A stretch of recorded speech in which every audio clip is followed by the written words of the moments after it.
Ed ecco che oggi ti riparlo di ipnosi. Sono stato contattato da un ragazzo giovane che mi ha chiesto come fare a diventare ipnotista, e fra le varie combinazioni di scuole e modalità d'approccio che ho suggerito c'è stato un punto in quella mail su cui sono stato molto fermo e vorrei fermare anche questi punti qui insieme a voi. Allora, come diceva Hippolyte Bernheim, sono le suggestioni a regolare l'ipnotismo e non viceversa. Tante volte l'ho detta questa cosa, ma purtroppo ormai sono passati tanti anni e alcune persone non vanno a cercare i miei video di 5, 6, 7 anni fa. Allora, lo rispiego adesso. Quando voi pensate ad una tecnica ipnotica, in realtà state facendo della suggestione, cioè state suggerendo alla persona, per esempio, di chiudere gli occhi, per esempio di rilassarsi, per esempio di immaginarsi un bel tramonto oppure un bel luogo dove si sentono sicuri, tranquilli, sereni. Sono queste suggestioni, sono questi suggerimenti, sono questa modalità di approccio e questo tipo di linguaggio e questo tipo di comunicazione che vanno poi a regolare tutto quello che voi credete essere ipnosi. Perché vedete, le persone che non fanno ipnosi quotidianamente pensano che l'ipnosi sia l'effetto dell'ipnosi. Cioè, se io faccio stare una mano appiccicata alla testa a qualcuno, pensano che quello sia l'ipnosi. Oppure pensano che lo stato che una persona raggiunge, cioè quel tipo di flaccidità, quel tipo di completa rilassatezza, quel tipo di pallore siano l'ipnosi. Ma noi possiamo comprendere l'ipnosi attraverso gli effetti, ma non sapere che cos'è.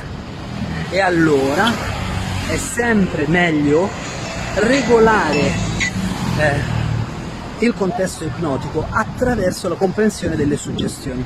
Questo è uno dei motivi per cui, quando mi è stato chiesto ormai diversi anni fa di scrivere un libro sull'ipnosi, e in particolar modo mi era stato richiesto di comprendere che cos'è la suggestione post-ipnotica, ho voluto scrivere un libro che praticamente parla quasi esclusivamente di come si danno le suggestioni, di come le suggestioni regolano tutto il processo ipnotico e di come realmente siano le suggestioni a creare quell'enorme cambiamento, quell'enorme miglioramento, tutti quei quote unquote, tra virgolette, miracoli che l'ipnosi sembra fare.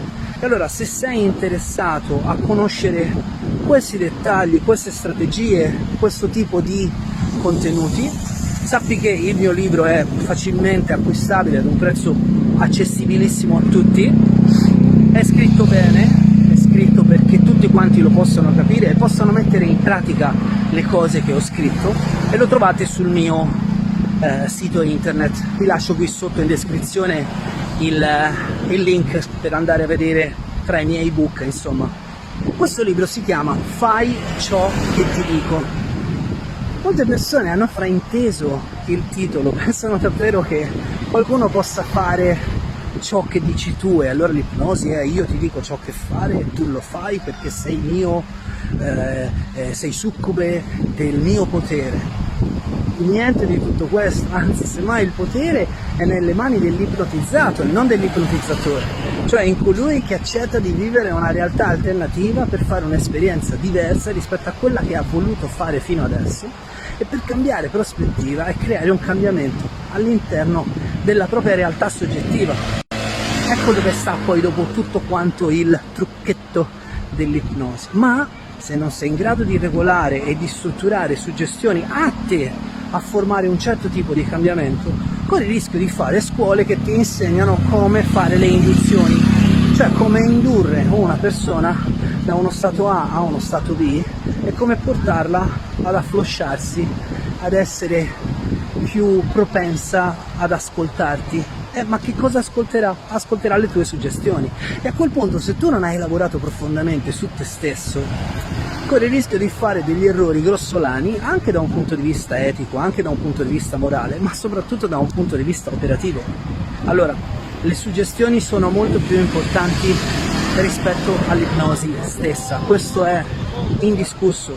Tutti i veri professionisti conoscono questa realtà, non capisco come mai nessuno ne parli, e vi dico che io ho speso anni di studi, decine e decine e decine di mila euro spesi in tante scuole per conoscere delle piccole realtà ogni volta, 15-20 giorni là, un mese di studi là, un anno di studi dall'altra parte e avanti così, per poi dopo trovarmi a studiare cose del passato, perché prima vi ho citato all'inizio di questo video Hippolyte Bernheim, che insomma è considerato veramente un re dell'ipnosi, però siamo indietro nel tempo, ragazzi, siamo un secolo indietro nel tempo.